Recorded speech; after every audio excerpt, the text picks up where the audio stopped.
नमस्कार। मैं वीके शास्त्री अपने चैनल के माध्यम से आप सभी दर्शकों का बहुत बहुत स्वागत करता हूं। आज का ये वीडियो मेष राशि के जातकों के लिए विशेष महत्वपूर्ण है, क्योंकि इस वीडियो में आपको मैं कुछ ऐसी बातें बताऊंगा जिसको समझकर आपके मन में चल रहे सैकड़ों प्रश्नों का समाधान आपको मिल जाएगा। देखिए, 2023 की जब शुरुआत हुई तो जैसा सभी सोचते हैं वैसा ही मेष राशि के जातकों ने भी सोचा कि 2022 तो जैसे तैसे बीत गया, लेकिन 2023 में कुछ नया परिवर्तन होगा, कुछ सुखद बदलाव आएंगे, जीवन में खुशियां लौटेंगी। लेकिन 2023 के 6 माह बीत गए, आधा वर्ष बीत गया, लेकिन हालात ज्यों के त्यों हैं, कोई सुधार देखने को नहीं मिला। हालांकि 17 जनवरी से शनिदेव ने राशि परिवर्तन किया और राशि परिवर्तन करके अपनी मूल त्रिकोण राशि कुंभ राशि में आ गए, लेकिन शनि के इस राशि परिवर्तन का भी कोई विशेष लाभ आपको नहीं मिल पाया। इसके विपरीत हुआ क्या होगा कि इन 6 माह में आपने शायद इतनी ज़्यादा परेशानियां झेली होंगी जो शायद आपने पिछले साल पूरे वर्ष में नहीं झेला होगा। सबसे बड़ी समस्या तो धन को लेकर आई होगी। आपके खर्चे इतना बढ़ गए होंगे कि आपको कर्ज लेने की स्थिति बन गई होगी। आपका स्वास्थ्य भी ख़राब रहा होगा, ख़ास करके जोड़ों का दर्द, घुटनों का दर्द, आर्थराइटिस की प्रॉब्लम, इस तरह की समस्याएं आपके साथ रही होंगी। हो सकता है कि कोई कोर्ट कचहरी का मैटर भी आपको झेलना पड़ा हो, और ये जो आपके फालतू खर्चे हुए थे, ये अस्पताल, medical store, pathology lab, dispensary या कोर्ट कचहरी के चक्कर लगाने में ज़्यादा बर्बाद हुए होंगे। पहली बात तो ये है कि पैसा आपको मिला नहीं होगा, आपका पैसा कहीं फंस गया होगा, और अगर आपने किसी को पैसा दे दिया तो वो पैसा आपको वापस नहीं मिला होगा, वो पैसा आपका डूब गया होगा। अपने स्वास्थ्य को लेकर, धन की समस्या को लेकर, पारिवारिक कलह को लेकर और दाम्पत्य जीवन में तनाव को लेकर आपने बहुत अधिक मानसिक तनाव झेला होगा। हो सकता है कि इस दौरान कोई पैतृक संपत्ति विवाद भी बन गया हो, शत्रुता बढ़ गई हो। सबसे बड़ी समस्या जो आई वो आपके कारोबार को लेकर आई।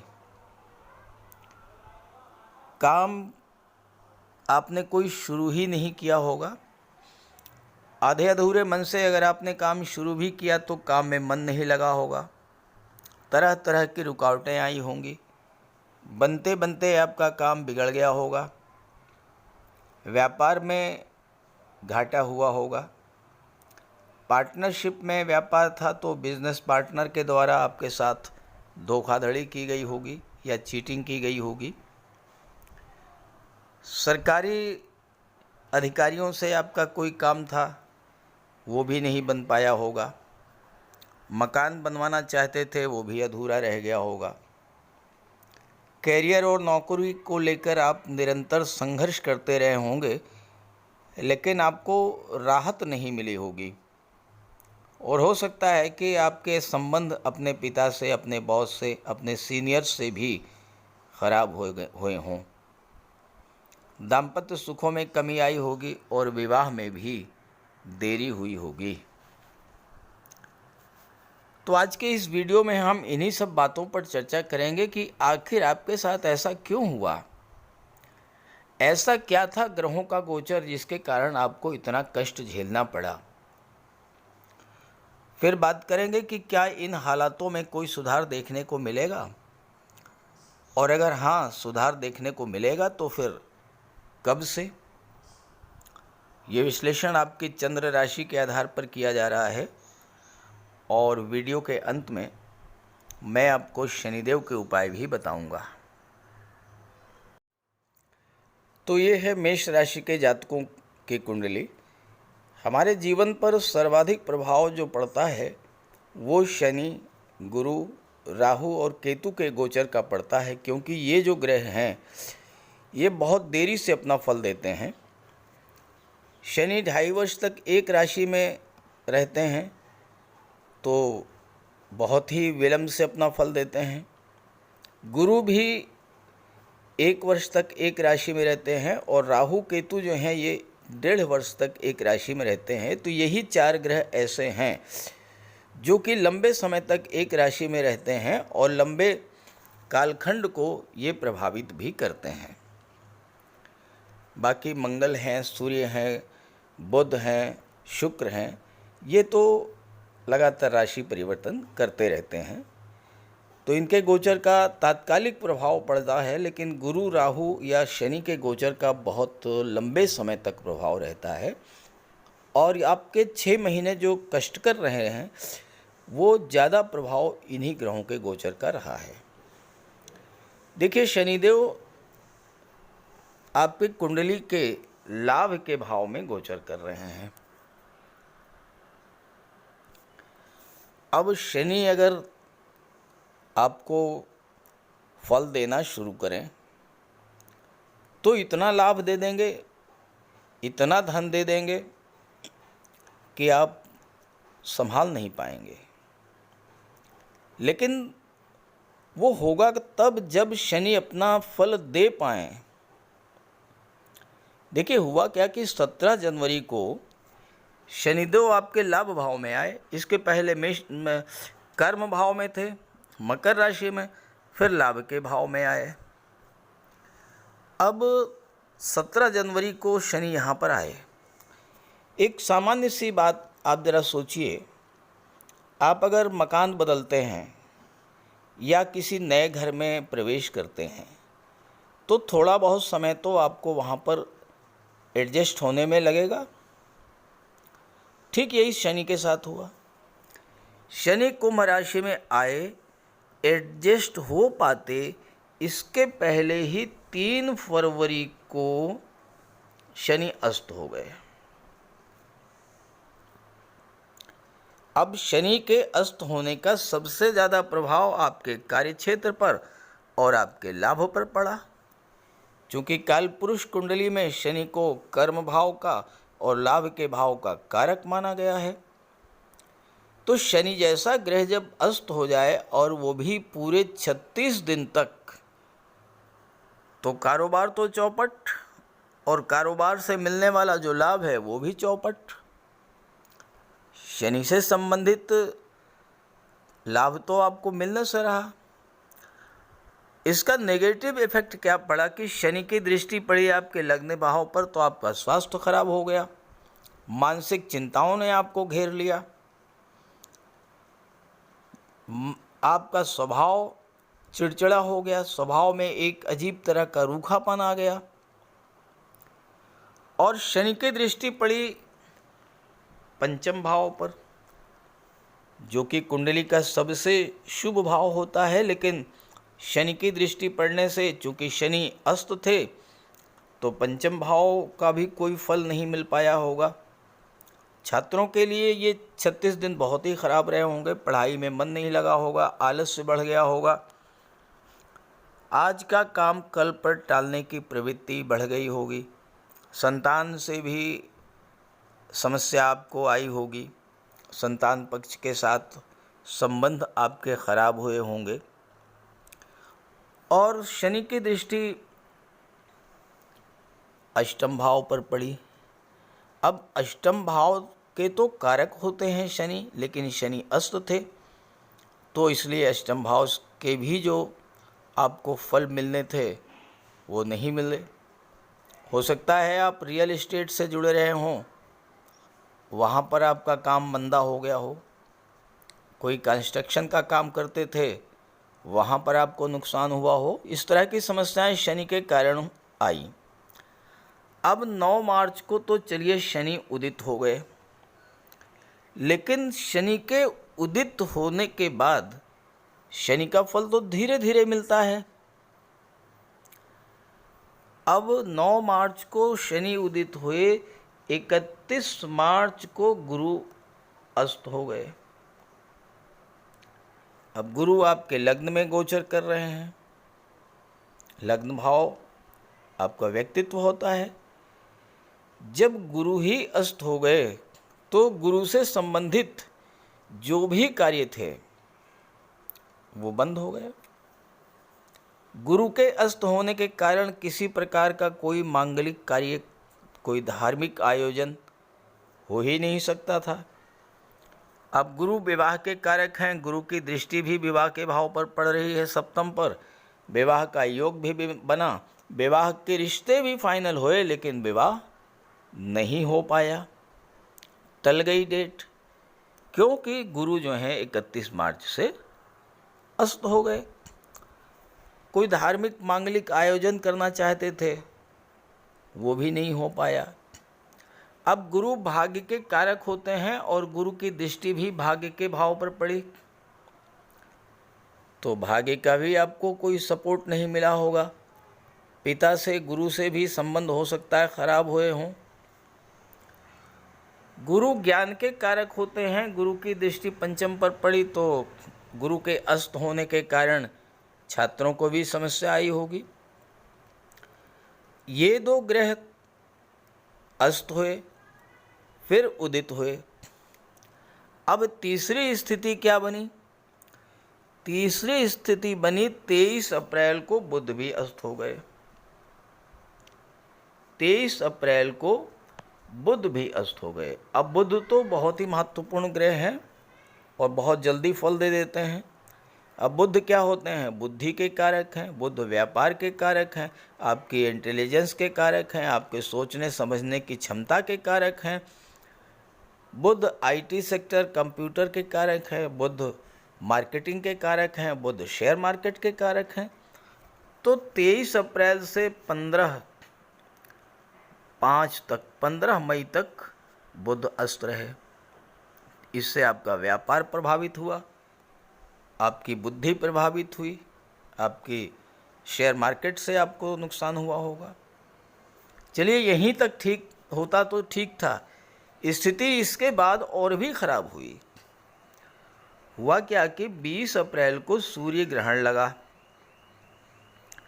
अब अमूमन क्या होता है कि हर साल सूर्य ग्रहण लगता है और समाप्त हो जाता है, सूर्यदेव अपना फल देना शुरू कर देते हैं। लेकिन 2023 में कुछ ऐसा हुआ, पूरे 18 वर्ष के बाद, जबकि सूर्य का गोचर राहु के साथ रहा और सूर्य और राहु के कारण ग्रहण दोष बना, और ये ग्रहण दोष जो है 15 मई तक प्रभावी रहा। तो 15 मई तक सूर्य भी अपना कोई शुभ फल नहीं दे पाए। अब सूर्य तो ग्रहों के राजा हैं, जब ग्रहों के राजा ही पीड़ित हो जाएं तो फिर तो कष्ट मिलना ही है। सिर दर्द है, माइग्रेन है, हार्ट प्रॉब्लम्स हैं, ब्लड प्रेशर बढ़ जाना, इस तरह की समस्याएं। शासन प्रशासन में जो लोग थे उनके सामने नए नए चैलेंजेज आए होंगे, नई नई चुनौतियां उनके लिए आई होंगी। कार्यस्थल पर भी स्थितियां आपके अनुकूल नहीं रही होंगी। सूर्य 15 मई के बाद ग्रहण दोष से बाहर आ गए। अब इसके बाद क्या हुआ कि 22 अप्रैल को गुरु ने राशि परिवर्तन किया। मीन राशि से 22 अप्रैल को गुरु आ गए राहु के साथ आपके लग्न में, और लग्न में आते ही गुरु चांडाल दोष बन गया। गुरु राहु की युति बनी। 22 अप्रैल को राहु मजबूत स्थिति में थे, गुरु कमजोर स्थिति में थे। इस वजह से गुरु चांडाल योग बहुत ज़्यादा प्रभावी हुआ और इसके नेगेटिव फल आपको मिले। अब धीरे धीरे इन स्थितियों में सुधार हो रहा है। तो आइए अब बात करते हैं कि ये सुधार कब से देखने को मिलेगा। अब आपने देखा कि 2023 में जनवरी से जून तक जो ग्रह स्थितियां रही हैं उसमें शनि, गुरु, सूर्य, बुध, राहु सभी का गोचर आपके लिए प्रतिकूल ही रहा है और उसी की वजह से आपको इतनी परेशानियां झेलनी पड़ी। लेकिन जून के माह में दो बहुत महत्वपूर्ण परिवर्तन हुए हैं। जो पहला परिवर्तन हुआ है वो है 17 जून को। 17 जून को शनि वक्री हो गए। वक्री होने से क्या होता है कि ग्रह की स्पीड और स्लो हो जाती है। अब शनि तो वैसे ही मंद गति से गतिमान होते हैं, वक्री हो गए तो और भी अधिक देरी से अपना फल देंगे। अब शनि और गुरु जैसे ग्रह जो हमारे जीवन को सर्वाधिक प्रभावित करते हैं वो एकदम से तो कोई फल नहीं दे सकते हैं। अब शनि के वक्री होने का फल आपको धीरे धीरे मिलेगा। पहली बात तो आपको ये समझनी है कि कभी कभी ऐसी स्थिति होती है कि मनुष्य सोचता है कि जो मेरे पास है कम से कम उतना सुरक्षित रहे, उसमें और अधिक हानि ना हो। तो अगर आपकी कुंडली में देखिए, मेष राशि के एक नहीं करोड़ों जातक हैं और हर व्यक्ति की जन्म कुंडली में शनि की स्थिति अलग अलग है, अलग अलग भाव में गोचर कर रहे हैं। कहीं उच्च के हैं, कहीं नीच के हैं, कहीं पाप प्रभाव से पीड़ित हैं, कहीं पर अंश बल कम है, अलग अलग स्थितियां हैं। अब दो चीज़ें हुई। एक तो ये हुआ कि अगर आपकी कुंडली में शनि खराब रहे होंगे तो अब आपको शनि का नेगेटिव फल मिलने में देरी होगी। तो स्थिति वही बनी कि जो आपके पास है कम से कम वो तो सुरक्षित रहेगा। एक लाभ तो शनि के वक्री होने का ये हुआ। दूसरा लाभ ये हुआ कि शनि जब वक्री होते हैं तो एक भाव पीछे का भी फल देते हैं। यानी लाभ के भाव में वक्री हुए हैं तो कर्म भाव का भी फल देंगे। तो उस स्थिति में क्या होता है, शनि का चेष्टा बल बढ़ जाता है, फल प्रदान करने की क्षमता बढ़ जाती है। अब अगर आपकी कुंडली में शनि अच्छी स्थिति में हुए, उच्च के हैं, अंश बल से मजबूत हैं, या आपके जीवन में शनि की महादशा, अंतर्दशा या प्रत्यंतर दशा गतिमान है, तो शनि के वक्री होने का आपको बहुत बड़ा लाभ मिलेगा। कार्य क्षेत्र में उन्नति देखने को मिलेगी और आपके हर तरह से लाभ भी मिलना शुरू होगा। शनि की दृष्टि जब लग्न पर पड़ेगी तो आपके अंदर परिश्रम करने की क्षमता, अपने कार्य पर फोकस करने की क्षमता बढ़ेगी। स्वास्थ्य संबंधी समस्याएं भी धीरे धीरे समाप्त होने लगेंगी। छात्रों का मन भी पढ़ाई में लगेगा।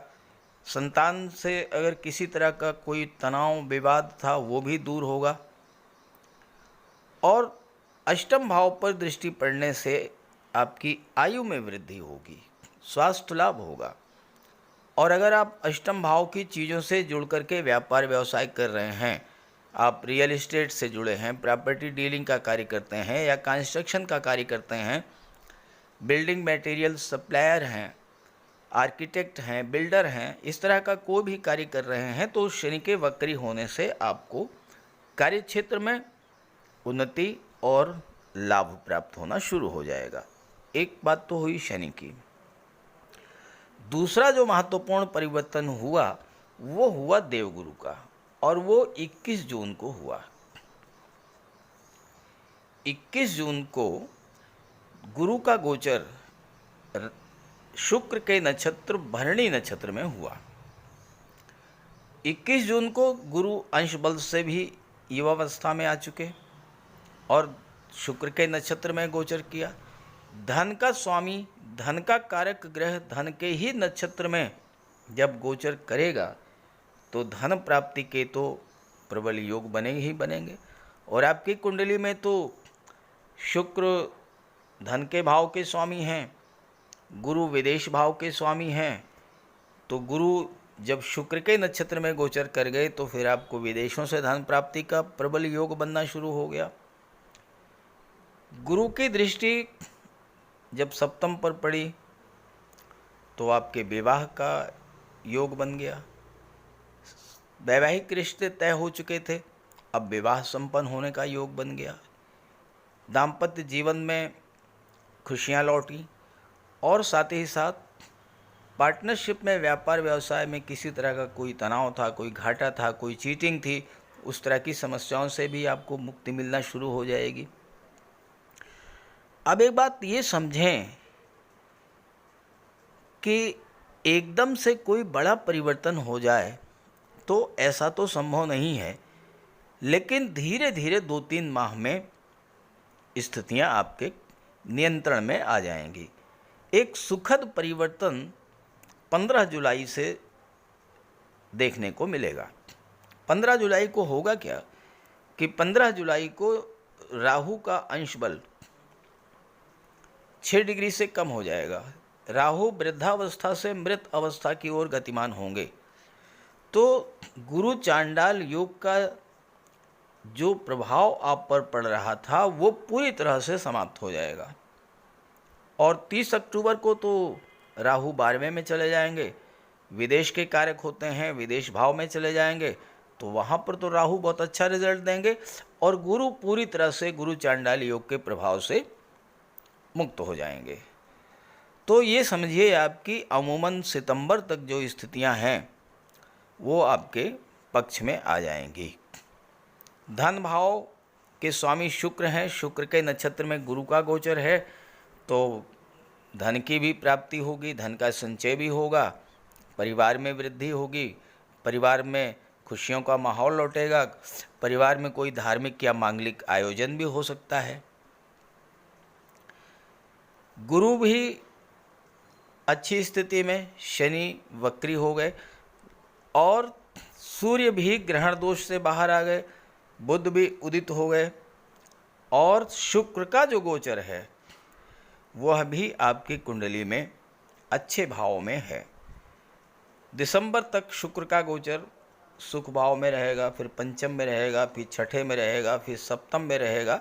तो इस तरह से शुक्र का गोचर भी आपकी कुंडली में अच्छे भाव में ही रहेंगे। जुलाई से दिसंबर के बीच जो सबसे बड़ी ज्योतिषिक घटना घटित होगी वो ये होगी कि राहु केतु का अंश बल धीरे धीरे कम होता जाएगा, अंततः राहु मृत अवस्था में पहुंच जाएंगे और हमारे जीवन में कष्टों का जो सबसे बड़ा कारण होता है वो राहु केतु का ही गोचर होता है। और जब यही दो ग्रह बलहीन हो जाएंगे तो फिर आपके जीवन में जो समस्याएं थीं वो समाप्त होंगी। अब 30 अक्टूबर को गुरु राहु से पूरी तरह से मुक्त हो जाएंगे। अब गुरु आपके लग्न भाव में बैठे हैं तो आप अपनी मानसिक चिंताओं से बाहर आ जाएंगे। धन को लेकर के, कैरियर को लेकर के जो बाधाएं थी वो दूर होंगी, स्वास्थ्य में सुधार देखने को मिलेगा। कोर्ट कचहरी का कोई मैटर था उसमें आपको राहत देखने को मिलेगी। गुरु लग्न भाव में बैठे हैं, आपके ज्ञान में वृद्धि करेंगे, आपका बुद्धि विवेक जागृत करेंगे, आपकी निर्णय क्षमता में वृद्धि करेंगे। आप कार्य को, कैरियर को, धन को, परिवार को लेकर सही निर्णय नहीं कर पा रहे थे तो अब आप सही फैसला लेंगे और उससे आपको लाभ मिलेगा। अब गुरु शुक्र के नक्षत्र में, गुरु और शुक्र दोनों ही विवाह के कारक होते हैं। गुरु कन्याओं के लिए, शुक्र पुरुषों के लिए, तो दोनों का ही प्रभाव आप पर पड़ेगा। तो विवाह के अच्छे अच्छे रिश्ते आएंगे, अच्छा योग बनेगा। विदेश जाने की आपकी इच्छा वो पूरी होगी।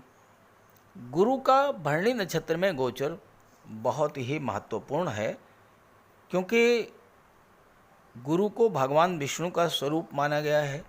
शुक्र को माता लक्ष्मी का स्वरूप माना गया है, तो सीधा सा अर्थ इसका ये हुआ कि देवगुरु का यानी कि भगवान विष्णु का गोचर, या यूं कहिए कि भगवान विष्णु माता लक्ष्मी के घर पधार चुके हैं 21 जून को। तो आपके लिए धन प्राप्ति के, विवाह के और दाम्पत्य जीवन में खुशियों के अच्छे अच्छे अवसर प्राप्त होंगे। तो इस तरह से आप ये समझें कि सितंबर अक्टूबर में स्थितियां जो हैं वो आपके पक्ष में आ जाएंगे। फिर भी और बेहतर रिजल्ट लेना चाहें, आप शनिदेव का उपाय ज़रूर करते रहिएगा। तो बात करते हैं उपायों पर।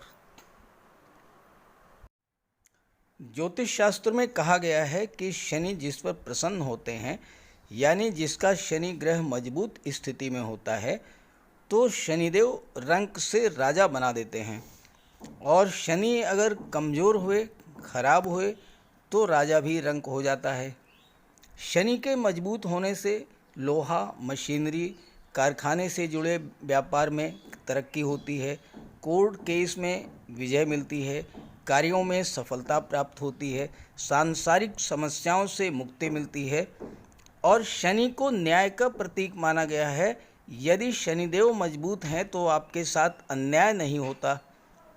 जब शनि खराब होते हैं तो बड़े से बड़े कष्ट झेलने पड़ते हैं। तो बात करते हैं शनि के उपायों के बारे में। ऐसा कोई भी कार्य ना करें जो कि शनि को पसंद नहीं है। शनिदेव को इलीगल कार्य पसंद नहीं है। झूठ, फरेब, छल, कपट, धोखाधड़ी, बेईमानी, ये सब शनिदेव को पसंद नहीं है। शनिदेव को परिश्रम, अनुशासन और व्यवस्था पसंद है। तो ऐसे कार्य कीजिए। गरीबों की मदद कीजिए, बुज़ुर्गों, दिव्यांगों को भोजन दीजिए, वस्त्र का दान कीजिए, किसी ओल्ड एज होम में जाकर के, किसी अनाथालय में जाकर के दान पुण्य का कार्य कीजिए। तो इससे शनि को बल मिलेगा। अगर आपका शनि कमज़ोर है तो आपको कम से कम 19 शनिवार व्रत रखना चाहिए। और इसके साथ साथ शनिवार के दिन एक कटोरी में सरसों का तेल लेकर उसमें अपना चेहरा देखिए और उस तेल को किसी को दान कर दीजिए। इसके अलावा शनिवार के दिन एक पात्र में जल, दूध, चीनी, काला तिल और गंगा जल ये रख लीजिए। इसके बाद पश्चिम दिशा की ओर मुँह करके पीपल के वृक्ष को अर्पित कर दें। इससे भी शनि को बल मिलता है। शनिवार के दिन उड़द से बनी पंजीरी, पकौड़ी, चीला, बड़ा ये सब खाना चाहिए। सरसों के तेल में बने भोज्य पदार्थ ग्रहण करना चाहिए। इससे शनि ग्रह को ताकत मिलती है। केले का भी आप सेवन कर सकते हैं। और शनिवार के दिन कंबल, जूता, चप्पल, लोहा, काले कपड़े और नारियल जटा वाला ये भी आप दान कर सकते हैं। सरसों का तेल का दान कर सकते हैं।